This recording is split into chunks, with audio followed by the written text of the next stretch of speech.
দেশের কৃষিতে নতুন সম্ভাবনার দ্বার খুলছে বাড়ি উদ্ভাবিত গ্রীষ্মকালীন টমেটো। শীতের এই সবজি এখন ফলবে সারা বছর। চট্টগ্রাম কৃষি গবেষণা কেন্দ্রের উদ্ভাবিত এই টমেটো চাষে মিলেছে বড় সফলতা। বিজ্ঞানীদের আশা, নতুন এই জাত দেশের কৃষিতে যোগ করবে নতুন মাত্রা। জ্যৈষ্ঠের তীব্র গরম শেষে এখন ঘনঘোর বর্ষা। চট্টগ্রামের খুশলির আঞ্চলিক কৃষি গবেষণা কেন্দ্রে এই অসময়ে দেখা মিলল টমেটোর। গাছে গাছে থোকায় থোকায় ঝুলছে লাল টুকটুকে টমেটো, আর ফুটছে নতুন ফুলও।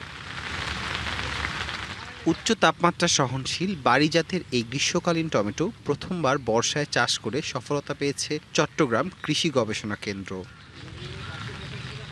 মে মাসে চারা রোপণের প্রায় ৬০ দিনের মধ্যেই এসেছে ফলন। প্রতি হেক্টরে ৪০ থেকে ৫০ টন পর্যন্ত ফলন হবে এমন প্রত্যাশা।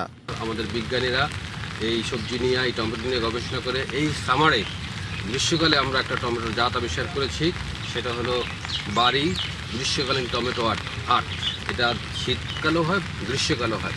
কৃষকরা যদি আমাদের এই জাতটাকে মাঠে নিয়ে যায় তাহলে কিন্তু তারা লাভবান হবে।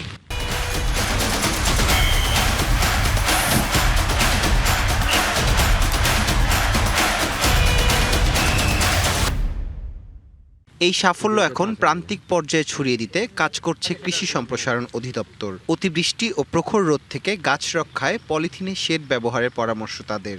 আমাদের এখানে যে জাতটা আছে, জাতটা হলো বাড়ি টমেটো ৮।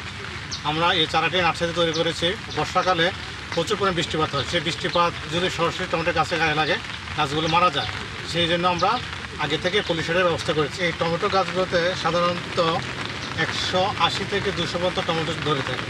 নতুন এই জাত পুষ্টি নিরাপত্তার পাশাপাশি অর্থনীতিতেও রাখবে ভূমিকা, এমন আশা সংশ্লিষ্টদের।